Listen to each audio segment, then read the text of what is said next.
नमस्कार सर्वांना. आज आहे मकर संक्रांत आणि मकर संक्रांतीनिमित्त मी इथे तिळाचे लाडू बनवत आहे, जे अगदीच झटपट बनवून तयार होतात. इथे मी तीळ घेतले आहे, त्याला मी भाजून घेतलं आहे आणि शेंगदाणे पण चांगले भाजून घेतले आहेत. तीळ आणि शेंगदाण्याचं मिश्रण मी मिक्सरला लावून बारीक असं वाटण करून घेणार आहे.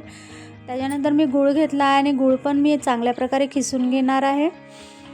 तीळ, गूळ आणि शेंगदाणे यांचं मिश्रण मी चांगल्या प्रकारे एकजीव करून घेणार आहे. अगदी सोपी आहे ही रेसिपी बनायला, एकदम झटपट बनून तयार होते. नक्की ही रेसिपी एकदा ट्राय करा. अगदी 5 मिनिटात बनून हे लाडू तयार होऊन जातात. आपल्याला हव्या तशा आकारामध्ये लाडू वळून घ्यायचे आहेत. इथे पहा, आपले लाडू बनून तयार आहेत. मकर संक्रांतीनिमित्त तुम्हा सर्वांना खूप खूप शुभेच्छा. लाडू कसे वाटले मला नक्की कमेंट करून सांगा. भेटूया नेक्स्ट व्हिडिओमध्ये. तोपर्यंत सर्वांना श्री स्वामी समर्थ.